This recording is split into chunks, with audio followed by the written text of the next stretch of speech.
चुड़ैल का बदला। एक बहुत ही खूबसूरत गांव था जिसका नाम था सुंदर नगर। यहाँ सभी लोग बहुत खुशी खुशी से रहा करते थे। गांव में सभी कुछ अच्छा चल रहा था और इसी बीच अमेरिका से एक फैमिली अपने पुश्तैनी घर में रहने आती है। उस परिवार में पति पत्नी और उसका छोटा सा बेटा था जो अपने हवेली में रहने आए थे। सभी के आते ही गांव वालों में खुशी की लहर दौड़ पड़ी, क्योंकि ये फैमिली कोई और नहीं बल्कि इसी गांव में रहने वाले एक पुराने जमींदार की थी और गांव वाले उनकी बहुत इज्जत करते थे। सब कुछ ठीक चल रहा था, लेकिन अचानक एक दिन इस परिवार के बच्चे की तबीयत अचानक बिगड़ने लगी। सभी को लगता है मौसम का परिवर्तन हुआ होगा, लेकिन बात तो कुछ और ही था। धीरे धीरे लड़की का चेहरा नीला पड़ने लगा। आनन फानन में परिवार ने डॉक्टर को बुलाया और डॉक्टर को भी कुछ समझ नहीं आया, तो उसने पास में ही बने एक हॉस्पिटल में उन्हें स्वास्थ्य परीक्षण के लिए भेज दिया ताकि बच्चे की बीमारी का पता लगाया जा सके।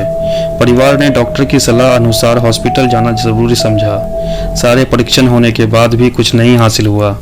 जैसे ही सारा परिवार गांव पहुंचा तो गांव के कुछ बुजुर्गों ने बच्चे की हालत देखकर उन्हें ओझा के पास जाने को कहा।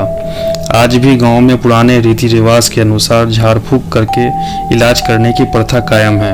परिवार के सभी सदस्य बच्चे के लिए ओझा के पास जाने को तैयार हो गए।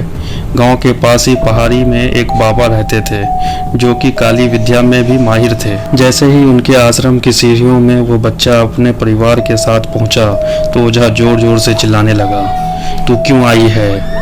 इतने बरसों के बाद भी तेरा बदला शांत नहीं हुआ। ये सब सुनकर बच्चे के माता पिता और गांव वाले दहशत में आ गए। उन्हें समझ नहीं आया कि बाबा को इतना क्रोध क्यों आ रहा है, जबकि उन्हें अभी तक कोई बात बताई ही नहीं गई। लेकिन बाबा तो काली माया में माहिर थे, इस वजह से उन्हें रूहानी ताकतों का पहचानना आता था। सभी लोगों ने आश्रम में प्रवेश किया, लेकिन बाबा ने केवल उस बच्चे को पास आने को कहा।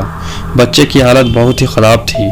उसकी आंखें लाल हो चुकी थी, उसका शरीर नीला दिखाई पड़ रहा था और उसके शरीर का तापमान आम बुखार से कहीं ज्यादा था। ओझा ने विभूति उठा के बच्चे के मुंह पर फेंका।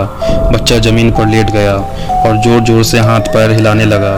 किसी को कुछ समझ नहीं आ रहा था कि बाबा की विभूति से क्या चमत्कार हुआ कि बच्चा अपने आप जमीन पर लेटकर ऐसी हरकतें करने लगा।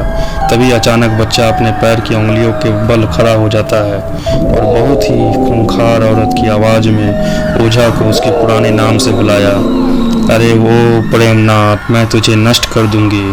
लड़के का ऐसा स्वर सुनकर उसके माँ बाप घबरा गए। लड़के को इस अवस्था में देखकर उन्हें कुछ समझ नहीं आ रहा था कि ऐसा क्यों हो रहा है। तभी ओझा ने एक मंत्र पढ़कर बच्चे को अपने काबू में किया। सारे गांव वाले ओझा से पूछने लगा, बाबा ये सब क्या है? ये बच्चा ऐसा क्यों कर रहा है?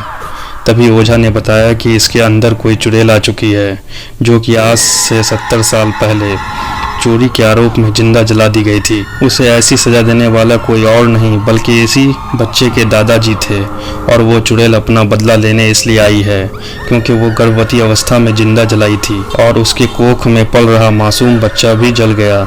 इसी वजह से वो उस वंश के बच्चे को भी दर्दनाक मौत देना चाहती है ताकि उसका बदला पूरा हो सके। ये सारी कहानी जानने के बाद उसके परिवार वाले ओझा के सामने गिड़गिड़ाने लगे और अपने बच्चे की जान की भीख मांगने लगे। तभी ओझा ने अपनी घोर तपस्या शक्ति से मंत्रों के उच्चारण के साथ उस चुड़ैल को मासूम बच्चे से बाहर निकाल दिया और कुछ ही क्षणों में बच्चा सामान्य हालत में आने लगा और अपने पैरों पर खड़ा हो गया। सभी गांव के लोगों ने ओझा जी को शुक्रिया कहा और अपने अपने घर लौट गए। ये वीडियो आप सबको कैसा लगा कमेंट करके जरूर बताएं और चैनल को सब्सक्राइब भी कर लें ताकि ऐसी ही रियल स्टोरी आपको हमेशा सुनने को मिलता रहे।